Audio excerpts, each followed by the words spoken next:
आज श्वसन पढ़ने वाले हैं हम लोग। जी, श्वसन पढ़ने वाले हैं।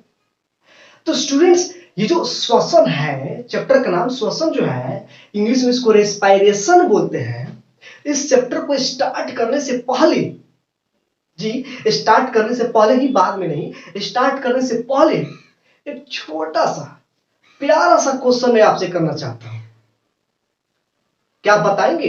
अरे बिल्कुल ही बताएंगे, क्या नहीं बताएंगे भाई। आप इसका आंसर जानते हैं जो मैं करने वाला हूं। देखिए, प्रश्न ये है बाबू कि पोषण हमारे लिए क्यों जरूरी है, भोजन हमारे लिए क्यों जरूरी है ना? है ना? कमाल का प्रश्न। सबको आंसर इसका जानकारी होगा, सबको पता होगा इसका आंसर। अरे कोई बात नहीं भाई, हम बताते हैं। देखो देखो, ध्यान से समझना, ध्यान से समझना। देखो, पोषण हमारे लिए क्यों जरूरी है भाई? भोजन से, पोषण से हमें ऊर्जा मिलती है ना, हमें ताकत मिलती है ना, एनर्जी मिलती है ना, काम करने के लिए, लड़ाई करने के लिए, खेलने के लिए, पढ़ने के लिए, है ना? इसलिए हमें पोषण जरूरी है। फिर से सुनिएगा बच्चों, फिर से सुनिएगा, हमें भोजन क्यों जरूरी है? तो स्टूडेंट्स, भोजन से हमें ऊर्जा मिलता है, एनर्जी मिलता है, जिससे हम बहुत सारी क्रियाओं को सुचारू रूप से संचालित करते हैं, सही ढंग से करते हैं, है कि नहीं? तो स्टूडेंट्स, अब यहां पे प्रश्न ये उठता है कि भोजन से हमें ऊर्जा तो मिलती है, लेकिन वो ऊर्जा कैसे मिलती है? आखिर में भोजन में क्या होता है कि उससे हमें ऊर्जा मिलती है? कुछ न कुछ प्रक्रिया भोजन में तो होता ही होगा, कुछ न कुछ प्रोसेस भोजन में तो होता ही होगा, जिससे हमें वो ऊर्जा देता है। कुछ न कुछ होता है, कोई ना कोई प्रक्रिया उसमें होता है ना? जी हाँ, बिल्कुल राइट, सही जवाब है। उसमें कुछ न कुछ, कोई ना कोई प्रक्रिया होता है, और उस प्रक्रिया को हम लोग पता है क्या कहते हैं? उस प्रक्रिया को हम लोग श्वसन नहीं कहते हैं, बाद में पढ़ेंगे ना श्वसन। अभी थोड़ा ये देखते हैं। उस प्रक्रिया को हम लोग ऑक्सीकरण कहते हैं।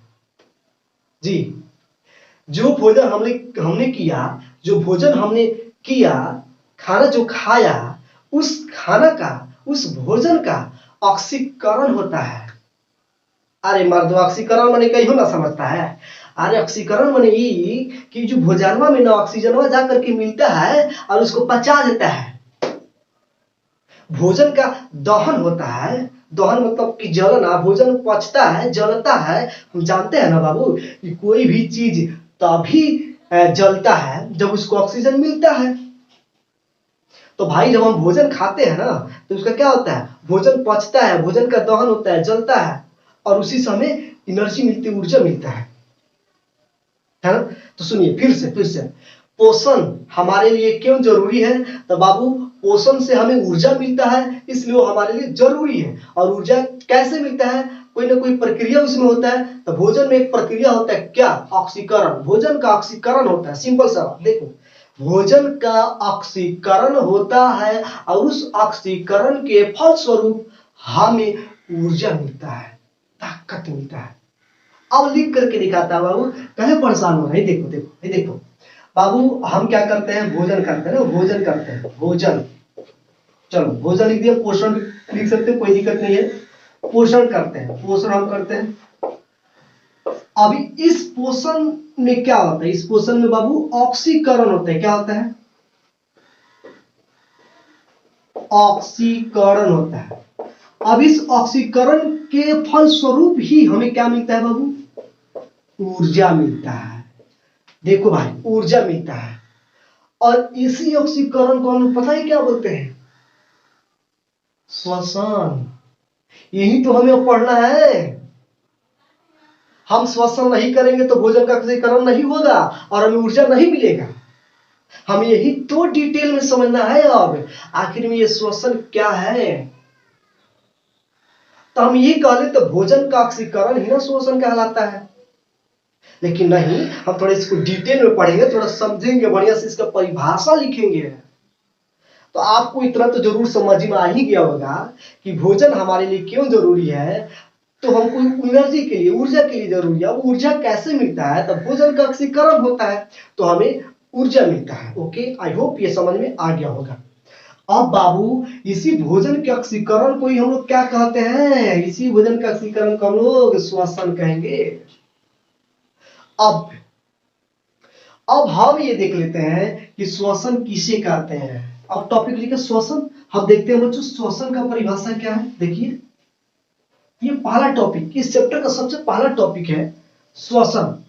तो यहाँ पे स्टूडेंट देखिए, श्वसन वैसी क्रिया है जिसमें बाहरी वातावरण से ऑक्सीजन ग्रहण कर शरीर के कोशिकाओं में पहुंचाया जाता है और CO2 गैस को कोशिकाओं से शरीर के बाहर निकाला जाता है। सुनिएगा स्टूडेंट्स, ये क्या कह रहा है, श्वसन वैसी प्रक्रिया है जिसमें बाहरी वातावरण से, जो वातावरण है ना, इस बाहरी वातावरण से ऑक्सीजन को शरीर के कोशिकाओं तक पहुंचाया जाता है। शरीर में जो कोशिका है, कोशिका तक पहुंचाया जाता है और कोशिका से शरीर के बाहर CO2 गैस निकाला जाता है और इसी को हम क्या कहते हैं, ये श्वसन है। इसी प्रक्रिया को हम क्या कहते हैं बच्चों, हम श्वसन कहते हैं। आई होप आप समझे होंगे। चलिए थोड़ा सा और इसको आगे ले चलते हैं और थोड़ा समझते हैं। देखिए बच्चों इसमें होता क्या है, देखिएगा इसको थोड़ा हम समीकरण के रूप में लिखते हैं श्वसन को। तो देखिएगा सबसे पहले यहाँ पे जो भी हम भोजन करते हैं, पोषण करते हैं, अभी हम लोगों ने समझा पोषण भोजन।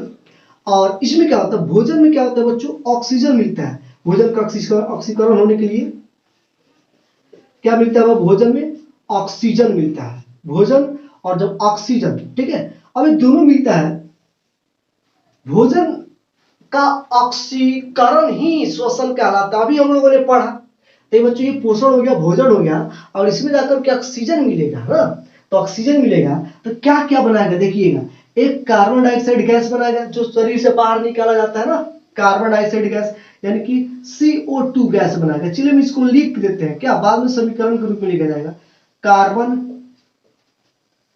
डाइऑक्साइड, कार्बन डाइऑक्साइड बनाएगा। उसके बाद बच्चों जल बनाएगा, जल, और उसके बाद क्या मिलेगा हमको, ऊर्जा मिलेगा, ऊर्जा मिलेगा। अभी बच्चों हम बात किए हैं कि जब हम भोजन को करते हैं, पोषण हम करते हैं, तो उसमें जाकर के ऑक्सीजन मिलता है, तो उसको हम कहते हैं ऑक्सीकरण। अब भोजन का ऑक्सीकरण होता है तो हमें क्या मिलता है, हमें ऊर्जा मिलता है, एनर्जी मिलता है। ये बात अभी हम देखे हैं।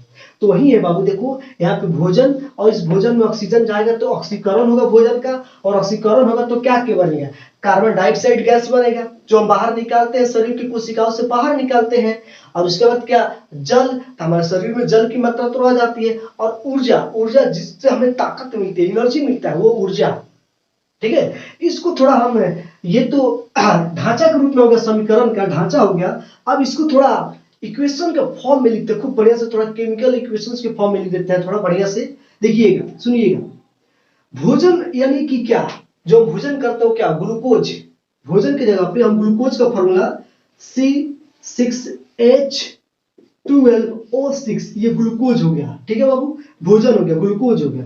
अब इसमें ऑक्सीजन से रिएक्शन करा रहा है, ये ऑक्सीकरण होगा इसका, ठीक है। भोजन में ऑक्सीजन मिला, तो ऑक्सीजन जब मिलेगा बाबू तो क्या क्या बनाएगा, कार्बन डाइऑक्साइड बनाएगा। अब ध्यान रखना है बच्चों, ध्यान रखना है, ये बहुत इंपॉर्टेंट है। ये पूछा जाता है कि श्वसन का रासायनिक समीकरण लिखिए, पूछा जाता है। तो जब ये हो गया ग्लूकोज का फॉर्मूला, ये हो गया ऑक्सीजन, ऑक्सीकरण होगा। तो बच्चों यहाँ पे कार्बन डाइऑक्साइड बनाएगा, कितना कार्बन डाइऑक्साइड, 6CO2, 6 गो कार्बन डाइऑक्साइड बनाएगा। ये बात आपको याद रखना है, 6 गो CO2 बनाएगा, प्लस जल बनाएगा, पानी, जल, इसका ये भी 6 गो H2O बनाएगा, 6 गो H2O बनाएगा, 6H2O बनाएगा। और उसके बाद बच्चों ऊर्जा, ऊर्जा को हम यहाँ पे क्या लिखेंगे, यहाँ पे ATP लिखेंगे, ATP, ये ऊर्जा का रूप होता है ATP। हम डिटेल में समझने वाले हैं बच्चों, ATP क्या होता है, सब कुछ समझेंगे, इसका फुल फॉर्म भी समझेंगे, ठीक है, बहुत बढ़िया से। फिलहाल बच्चों ये हो गया श्वसन का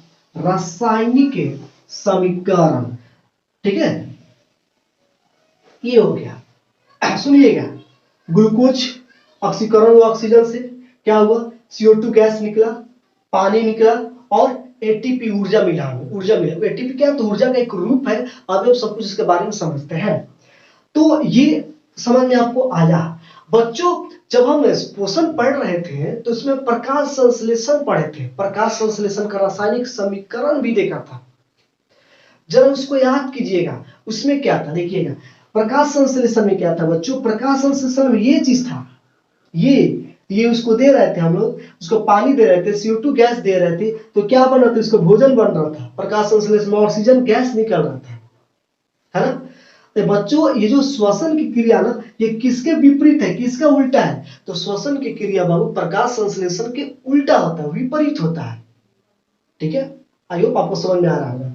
तो बच्चों अब हम क्या करेंगे, ध्यान दीजिएगा, ये लिखने के बाद हम कुछ लिखना पड़ेगा बच्चों, यहाँ पे कुछ पॉइंट्स बना लेते हैं, देखिएगा, देखिए कुछ पॉइंट्स, बहुत सारा पॉइंट्स लिख लेते हैं इसमें। देखिए बच्चों जो श्वसन है ना, इसे पहला पॉइंट इसलिए लिखना है बच्चों, इसे कोशिका श्वसन भी कहते हैं, इसे कोशिका श्वसन भी कहते हैं। बच्चों इसे कोशिका श्वसन के नाम से क्यों जानते हैं, क्योंकि ये कोशिका में होता है, अंदर होता है, ठीक है। हाँ, ये कोशिका में एक प्रक्रिया सब होता है, इसलिए इसे कोशिका श्वसन भी कहते हैं। चलिए पहला पॉइंट ये हो गया। अब दूसरा पॉइंट, यह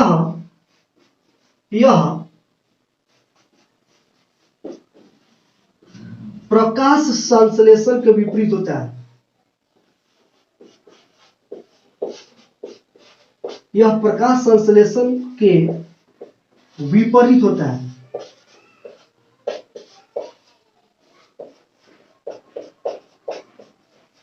देखिए बाबू, प्रकाश संश्लेषण में विपरीत कैसे होता है, तो देखो प्रकाश संश्लेषण में क्या होता है, हम ये चीज देते हैं तब जाकर के ये चीज बनता है, और इसमें ये दे रहा है तब जाकर के ये बन रहा है। देखना प्रकाश संश्लेषण का रासायनिक समीकरण निकाल कर एक बार देख लो, आपके नोटबुक में होगा। चलो भाई अब आगे देखते हैं, तीसरा पॉइंट देखिएगा, सुनिएगा, समझना है बस। तीसरा पॉइंट इसमें क्या होगा सुनिए, हाँ एटीपी के बारे में थोड़ा समझ लेते। एटीपी क्या बच्चों, एटीपी एक ऊर्जा का रूप है, एक ऊर्जा का रूप है, जिसका पूरा फुल फॉर्म इसका क्या होता है, जिसका पूर्ण रूप एडिनोसाइन ट्राइफॉस्फेट होता है। यहां पे लिखना बाबू,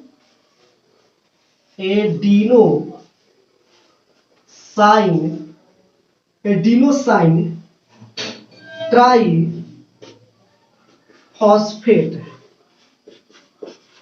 एडिनोसाइन ट्राइफॉस्फेट। बच्चों ये भी आपसे पूछा जाता है, एटीपी का फुल फॉर्म बताइए, एटीपी का फुल फॉर्म। ए मतलब एडिनोसाइन और टी मतलब ट्राई और फॉस्फेट, एडिनोसाइन ट्राइफॉस्फेट।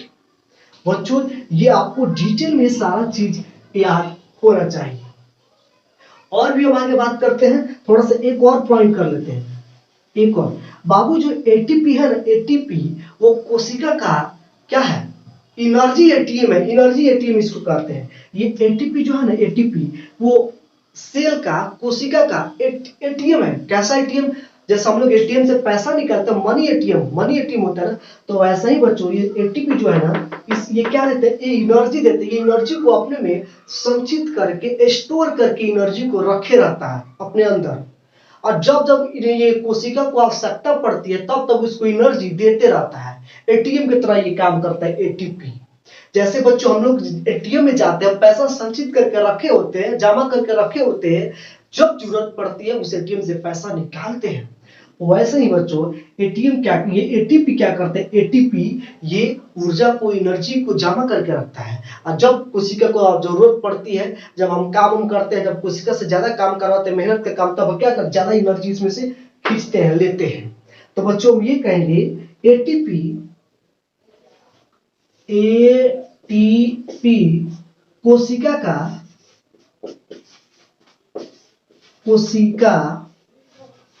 का एनर्जी एटीएम है, ऊर्जा एटीएम है, ऊर्जा एटीएम है। तो बच्चों आप इसको जल्दी से नोट करें। हम चलते हैं नेक्स्ट टॉपिक पे। बच्चों अब हम देख लेते हैं ये श्वास लेना, मतलब कि इस श्वास को हम कहते हैं ब्रेथिंग। ब्रेथ, हम सांस ले रहे हैं, सांस ले रहे हैं। जैसे इसमें क्या हो रहा है, ऑक्सीजन अंदर जा रहा है और CO2 गैस बाहर निकल रहा है, ये सांस लेना होता है, सांस लेना। और ये श्वसन, तो बच्चों ये सांस में और श्वसन में, श्वास में और श्वसन में अंतर है, दोनों एक चीज नहीं है। श्वास, आपसे पूछा जाए बच्चों ब्रेथिंग में और एक्सपायरेशन में क्या अंतर है, आपसे पूछा जाए जो आप सांस लेते हैं उसमें और श्वसन करते हैं उसमें क्या अंतर है, तो बहुत अंतर है, बहुत अंतर होता है बच्चों इसमें। देखिएगा, समझिएगा। श्वास मतलब कि ब्रीथिंग करना और श्वसन माने कि रेस्पिरेशन इंग्लिश में कहते हैं। अब सबसे बड़ा अंतर क्या है, देखिए समझिएगा बाबू। देखिए ये श्वास जो है ना, श्वास जो सांस हम लोग लेते हैं, यह क्रिया फेफड़ा में होता है, फेफड़ा में। जैसे हम लोग ऑक्सीजन लिए, ऑक्सीजन फेफड़ा में गया, ठीक है, CO2 गैस बाहर निकला। यह प्रक्रिया जो होता है ब्रीथिंग जो होता है, ये फेफड़ा में होता है। इसमें यह किस में होता है, यह फेफड़ा में होता है, यह फेफड़ा में होता है, यह क्रिया फेफड़ा में होता है, ठीक है। और यह क्रिया की अगर बात किया जाए तो यह कोशिका में होता है, यह कोशिका में होता है। चलो अगर इसमें दूसरा का बात करें तो देखिएगा, यह फेफड़ा में होता है, इसमें भोजन का ऑक्सीकरण अगर कुछ नहीं होता है, भोजन तक ये जाता ही नहीं है, बस फेफड़ा में गया वहीं से बस बाहर आ जाएगा। ये फेफड़ा में होता है, इसमें भोजन का ऑक्सीकरण नहीं होता, इसमें एनर्जी कुछ भी नहीं मिलता है, इसमें एनर्जी मिलता है, तो इसमें ऊर्जा उत्पन्न नहीं होता है, इसमें ऊर्जा उत्पन्न नहीं होता है, नहीं होता है, ठीक है। और इसमें ऊर्जा उत्पन्न होता है, इसमें ऊर्जा उत्पन्न होता है, ठीक है। चलो तीसरा अगर पॉइंट की बात करें, सुनिएगा, तो बच्चों देखिएगा, इसमें ऊर्जा उत्पन्न होता है, इसमें ऊर्जा उत्पन्न नहीं होता है। और इसमें यह एंजाइम्स, ये जो होता है इसमें एंजाइम्स के द्वारा ये कार्य होता है। ये एंजाइम्स, इसमें कोई एंजाइम्स के द्वारा कार्य नहीं होती, ये जो काम होता है, ये जो क्रिया होता है किसके द्वारा, तो एंजाइम के द्वारा, यह क्रिया एंजाइम के द्वारा होता है, या इसमें एंजाइम भाग लेते हैं, ये भी लिख सकते हैं, इसमें एंजाइम भाग लेते हैं, इसमें एंजाइम भाग नहीं लेते हैं, इसमें क्या कर दिया, उल्टा कर दिया, इसमें एंजाइम भाग नहीं लेते हैं, इसमें एंजाइम से मतलब नहीं है क्योंकि ये तो फिजिकल है ना, बाहर होता है, इसमें एंजाइम भाग नहीं लेते हैं, नहीं लेते हैं। और इसमें एंजाइम भाग लेते हैं, इसमें एंजाइम भाग लेते हैं। चलिए नेक्स्ट, चौथा की बात करते हैं बाबू। यह शारीरिक क्रिया है, सांस लेना क्या शारीरिक क्रिया, यह शारीरिक क्रिया है, फिजिकल है, फिजिकल प्रोसेस। और यह रासायनिक क्रिया है, यह रासायनिक क्रिया है। पांचवा भी लिख सकते हैं बच्चों, यह एक्स्ट्रा सेलुलर है, मतलब कि कोशिका के बाहर, यह क्रिया कोशिका के बाहर होता है और एक कोशिका के अंदर होता है, ये लिख सकते हैं, यह क्रिया कोशिका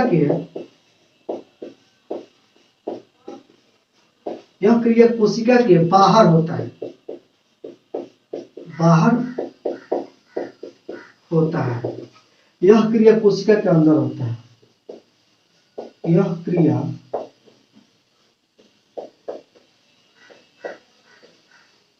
कोशिका के अंदर होता है।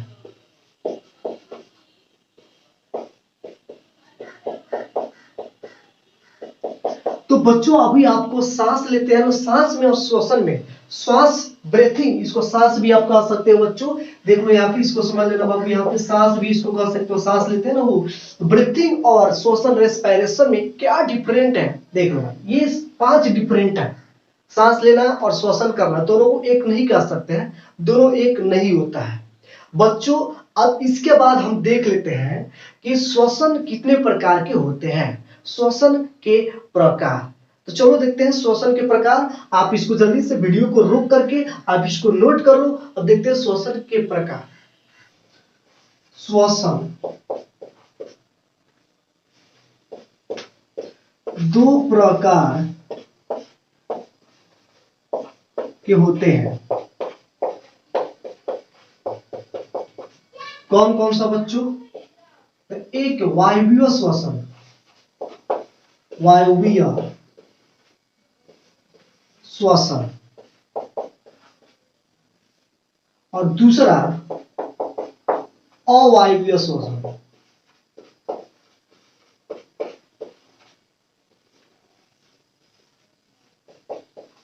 चलो बच्चों देखिए, अब हम देख लेते हैं बाबू ये वायवीय श्वसन क्या होता है, फिर हम देखेंगे अवायवीय श्वसन क्या होता है। इसको दोनों को बढ़िया से एक्सप्लेन कर लेते हैं। अब देखो वायवीय श्वसन क्या होता है, तो यहाँ पे हेडलाइन बना लेते हैं हम लोग, वायवीय श्वसन। यहाँ पे वायवीय श्वसन,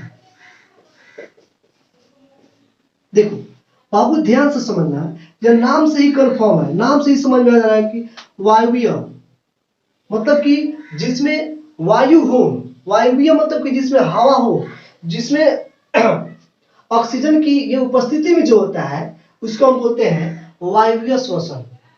तो ऐसा श्वसन जो ऑक्सीजन की उपस्थिति में होता है उसको हम वायवीय श्वसन कहते हैं। देखो देखते हैं, ध्यान से समझते हैं, लिखते हैं इसका परिभाषा। वैसा श्वसन, वैसा श्वसन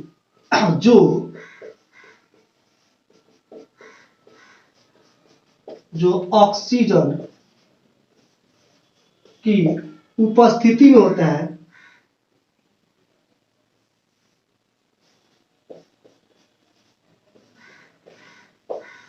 वैसा श्वसन जो ऑक्सीजन की उपस्थिति में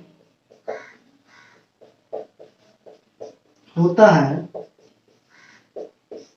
उसे वायवीय श्वसन कहते हैं। वायवीय श्वसन कहते हैं।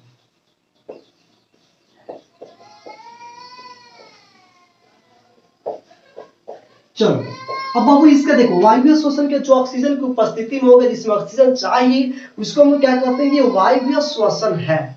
अब वायवीय श्वसन का समीकरण भी देख लेते हैं। जैसे हम लोगों ने श्वसन का समीकरण देखा, वैसे ही वायवीय श्वसन का भी समीकरण होता है और अवायवीय श्वसन का भी समीकरण होता है। इसको थोड़ा ध्यान से समझना है बाबू। देखिएगा वायवीय श्वसन का समीकरण क्या होता है। सबसे पहले बच्चों क्या होता है, ग्लूकोज, यहाँ लिख देते हैं ग्लूकोज, ठीक है। और ग्लूकोज का ध्यान से समझिएगा, ग्लूकोज का क्या होता है बच्चों, सबसे पहले ग्लाइकोलाइसिस होता है। क्या होता है, यहाँ पे लिख रहा हूं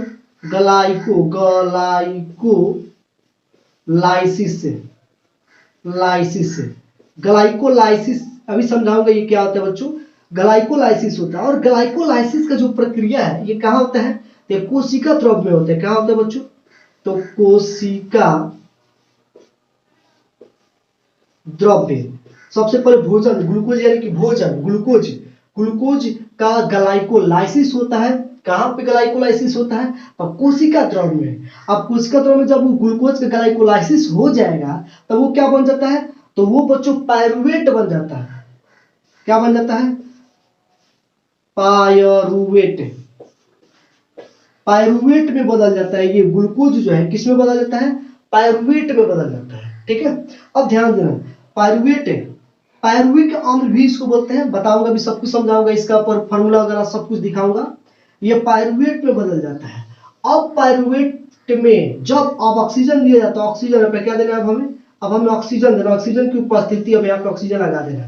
जब इसको ऑक्सीजन मिलता है पायरुवेट को, अब ये प्रक्रिया किस में होता है, तो ये प्रक्रिया को माइटोकॉन्ड्रिया में होता है। ये प्रक्रिया किस में होता है, माइटोकॉन्ड्रिया में ये प्रक्रिया होता है। और ये कि क्या बन जाता है, जैसे पायरुवेट में ऑक्सीजन मिलाएंगे माइटोकॉन्ड्रिया में प्रक्रिया होगा तो ये बन जाएगा 6CO2 प्लस 6H2O और प्लस 38 एटीपी 38 एटीपी। देखिएगा, ध्यान से समझिएगा बच्चों, ग्लूकोज का ग्लाइकोलाइसिस होता है, ये किसमें होता है, तो कोशिका द्रव। देखिएगा, वायवीय श्वसन में ये सारा प्रक्रिया होता है, तब जाकर के हमें 38 एटीपी, बहुत ज्यादा ये ऊर्जा हो गया, 38 एटीपी ऊर्जा मिलता है। सबसे पहले क्या होगा, ग्लूकोज का ग्लाइकोलाइसिस होगा। ग्लाइकोलाइसिस कहाँ पे, तो कोशिका द्रव में ये ग्लाइकोलाइसिस होता है। ग्लाइकोलाइसिस क्या होता है, तो ग्लूकोज को पायरुवेट में बदलना ग्लाइकोलाइसिस कहलाता है। इसमें बच्चों ऑक्सीजन की आवश्यकता नहीं होता है। ग्लाइकोलाइसिस ऑक्सीजन की अनुपस्थिति में होता है, इसमें ऑक्सीजन हमें नहीं देते हैं। तो ऑक्सीजन की अनुपस्थिति में जब ग्लूकोज पायरुवेट में बदल जाता है तब हम इसको कहते हैं क्या, ग्लाइकोलाइसिस का, इस प्रक्रिया को। और ये ग्लाइकोलाइसिस कहाँ होता है, तो कोशिका द्रव में होता है। उसके बाद ये पायरुवेट में बदल चुका है, ठीक है, ये अम्ल है। और इसमें जब पायरुवेट में ऑक्सीजन से अभिक्रिया कराते हैं, जब ऑक्सीजन इसमें मिलता है तो ये प्रक्रिया कहाँ पे होता है, तो ये प्रक्रिया माइटोकॉन्ड्रिया में होता है। और तब जाकर के CO2 गैस बनता है, H2 बनता है, 38 एटीपी ऊर्जा जो है निकलता है, बहुत ज्यादा ऊर्जा होगा, ठीक है। अब इसको थोड़ा आप चाहो तो केमिकली भी लिख सकते हो। देखो, आप चाहो तो इसको केमिकली ऐसे लिख सकते हैं, C6H12O6 ग्लूकोज हो गया, ओके। अब यहाँ पे ग्लाइकोलाइसिस लिखना होगा,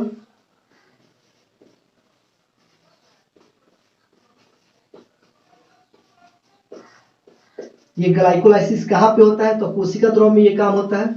ऑक्सीजन की उपस्थिति में, की अनुपस्थिति में, तो अनुपस्थिति में होता है। कोशिका द्रव में ग्लाइकोलाइसिस होता है ऑक्सीजन की अनुपस्थिति में, याद रखना, ऑक्सीजन की अनुपस्थिति में। अब ये क्या बन जाता है, तो पायरुवेट बन जाता है। पायरुवेट में तो पायरुविक एसिड, पायरुविक अम्ल है। देखो, ये अम्ल बन जाता है, क्या बन जाता है, अम्ल। तो ये हो जाएगा C3H4O3, ये बन जाता है, ठीक है, बनता है। और ये कितना बनता है, तो 2 बनता है, 2 पायरुवेट एसिड बनता है। पायरुवेट जो 2 बनेगा, 1 मोल ग्लूकोज में, एक ग्लूकोज यहाँ पे लिए हैं, तो कितना पायरुवेट बनेगा, तो ये 2 मोल पायरुवेट बनता है। ये भी याद रखना, 1 मोल में 2 मोल पायरुवेट बनता है। उसके बाद इसमें जब हम ऑक्सीजन देते हैं, इसमें क्या देते हैं, ऑक्सीजन से अभिक्रिया कराते हैं। ये कहाँ पे होता है, ये माइटोकॉन्ड्रिया में होता है। माइटोकॉन्ड्रिया में ये प्रक्रिया होता है। तब जाकर के बच्चों ये बन जाता है, 6 गो CO2 बन जाता है और 6 गो पानी H2O बन जाता है और 38 एटीपी बन जाता है। एटीपी 38, बहुत ज्यादा ये ऊर्जा, 38 एटीपी बनता है। कितना ऊर्जा, तो 38 एटीपी देता है। ये आपको खूब बढ़िया से सुंदर से इसको याद रखना पड़ेगा, ये समीकरण। ये वायवीय श्वसन का ये हो गया समीकरण। बच्चों और भी हम डिटेल में समझने वाले हैं। अब जब हम अवायवीय समझेंगे तो इसको भी समझेंगे कैसे। अवायवीय में ऑक्सीजन की अनुपस्थिति में होता है, तो ये प्रोसेस उसमें नहीं होगा। अवायवीय श्वसन में ये वाला प्रोसेस नहीं होता है, बस डायरेक्ट ग्लूकोज होते ले लेते हैं और ग्लूकोज को ग्लाइकोलाइसिस करवाते हैं। ये कोशिका द्रव में होता है, तो यहाँ पे जो भी बनना होता है वो बन करके रेडी हो जाता है। ये वाला प्रोसेस उसमें अवायवीय श्वसन में नहीं होता है। चलो बच्चों, आप इसको नोट करो, फिर हम अवायवीय श्वसन को डिटेल में देखते हैं। अवायवीय श्वसन, देखिएगा, ये होता है बाबू वैसा श्वसन जो ऑक्सीजन की अनुपस्थिति में होता है, जो O2 ऑक्सीजन की अनुपस्थिति में होता है,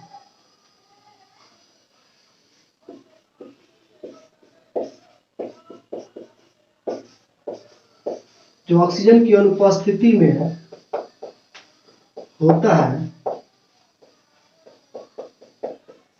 उसे अवायवीय श्वसन कहते हैं। अवायवीय श्वसन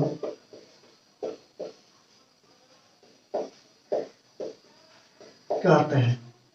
अब देखिएगा, इसमें ऑक्सीजन की आवश्यकता नहीं होती है। अब देखना बाबू, इसको ध्यान से समझना, देखिएगा। अब इसमें ना ये अवायवीय श्वसन जो होता है ना, कैसे होता है इसका समीकरण बना के देखते हैं, देखिएगा। अब यहाँ पे इसका समीकरण समझ लेते हैं। जैसे ग्लूकोज हो गया C6H12O6, ये ग्लूकोज हो गया बाबू। अब इसका क्या हुआ, ऑक्सीजन की अनुपस्थिति में होगा, जिसको हम ग्लाइकोलाइसिस कहते हैं। ग्लाइकोलाइसिस लिखो या ना लिखो कोई फर्क नहीं पड़ता है, ऑक्सीजन की अनुपस्थिति अपनी लिख दो ग्लाइकोलाइसिस से, ग्लाइकोलाइसिस से, ठीक है। ये ग्लाइकोलाइसिस होगा। अब ये कहाँ पे होगा, तो देखिएगा दो जगह ही हो सकता है। अगर ये ईस्ट में होता है, इन ईस्ट, अगर ईस्ट में अगर ये होगा, ईस्ट, ये भी ईस्ट क्या है, छोटे छोटे जीव है, ये ईस्ट छोटे छोटे जीव होते हैं। अगर उसके शरीर में ये हो रहा है तो देखिएगा क्या बनेगा, 6CO2 बनेगा, 6 CO2 गैस बन जाएगा, और इथेनॉल C2H5OH इथेनॉल बन जाएगा। इथेनॉल अल्कोहल जो होता है, इथेनॉल बनाएगा, ठीक है। और यहाँ पे बच्चों 2 ATP देगा। ATP बहुत कम एनर्जी देता है, बहुत कम एनर्जी देता है। और वैसे छोटे छोटे जीवों के लिए ज्यादा एनर्जी की आवश्यकता क्या है, हम लोग बड़े बड़े जीव हैं, बहुत सारा काम को करना पड़ता है, तो 38 ATP एनर्जी मिलती है, इसमें 2 ATP एनर्जी मिलता है। तो बाबू अवायवीय श्वसन में ध्यान रखने वाली इसमें ये चीज है कि अवायवीय श्वसन में जब ग्लूकोज का ग्लाइकोलाइसिस होता है तो ये कहाँ होता है, तो देखिए अवायवीय श्वसन में दो कंडीशन है। अगर कहेगा ईस्ट में ग्लाइकोलाइसिस हो रहा है तो क्या क्या बनाएगा, तो ईस्ट में अगर ग्लाइकोलाइसिस होगा तो इथेनॉल बनाएगा। क्या बनाएगा, इथेनॉल, यहाँ पे लिख देते हैं इथेनॉल, इथेनॉल बनाएगा। देखो ये पे इथेनॉल है, और कितना ऊर्जा देगा, तो 2 ATP ऊर्जा देगा। इस बात को आप लोग जरूर याद रखें, ये ऑब्जेक्टिव क्वेश्चन में आपसे पूछा जा सकता है। देखिएगा अगर ईस्ट में होगा तो इथेनॉल बनाएगा, CO2 गैस इथेनॉल बनाएगा और 2 मोल ATP देगा। एक जगह ये और भी होता है, देखिएगा C6H12O6 ग्लाइकोलाइसिस होगा, किसमें, मसल्स में, मांसपेशिया में। यहाँ पे हम मांस लिख देते हैं, मसल्स में अगर एक काम हो ग्लाइकोलाइसिस से, अगर ये मसल्स में ग्लाइकोलाइसिस हो रहा है, मसल्स मांस में, तब क्या बनाएगा, तब ये चीज नहीं देगा वहां पे, ये लैक्टिक एसिड देगा। क्या देगा, लैक्टिक एसिड। देखिए यहाँ पे लिख देते हैं लैक्टिक अम्ल देगा, लैक्टिक अम्ल देगा। और क्या देगा बच्चों, तो यहाँ पे 2 मोल ATP देगा। अब लैक्टिक अम्ल है, इसका फॉर्मूला क्या आ जाएगा, लैक्टिक अम्ल। अब देखो ध्यान से समझना है, ये ग्लूकोज हो गया, ये ग्लाइकोलाइसिस हो गया जो मांस में होगा, लैक्टिक अम्ल देगा, जो लैक्टिक अम्ल का फॉर्मूला C3H6O3 और 2 मोल ATP। तो बच्चों ये आपको इतना ये भी जानकारी होना चाहिए, अगर ये मांसपेशिया में होता है, मांस में होता है अवायवीय श्वसन, मांस में होता है, मांस में ग्लाइकोलाइसिस होता है, तो क्या देगा, तब लैक्टिक अम्ल देगा। लैक्टिक अम्ल का ये फॉर्मूला आपको पता होना चाहिए, और 2 मोल ATP देगा। अगर ये ईस्ट में होता है तो इथेनॉल देगा, इथेनॉल का फॉर्मूला CO2 गैस देगा, इथेनॉल देगा, 2 मोल एनर्जी देगा। इसमें केवल लैक्टिक अम्ल देगा और 2 मोल एनर्जी देगा। तो बाबू देखिएगा वायवीय श्वसन में आपने देखा क्या क्या देता है, और अवायवीय श्वसन में 2 कंडीशन हो गया। अगर ये ईस्ट में ग्लाइकोलाइसिस होगा तो ये कंडीशन होगा, अगर ये मांस में ग्लाइकोलाइसिस होगा तो ये कंडीशन होगा। तो स्टूडेंट्स आपको अच्छी तरह से वायवीय श्वसन और अवायवीय श्वसन में अंतर भी समझ में आया, और किसमें क्या बनता है, किसमें कैसे होता है, ये सारा डिटेल में आपने देखा। बच्चों अब हम आज का क्लास यहीं पे एंड करते हैं। नेक्स्ट वीडियो में हम लोग देखा जाएगा वायवीय श्वसन अवायवीय श्वसन में अंतर, और इसको और आगे क्लास को कंटिन्यू किया जाएगा। तो आज इतना ही बच्चों, फिर मिलते हैं नेक्स्ट वीडियो में। Bye, see you.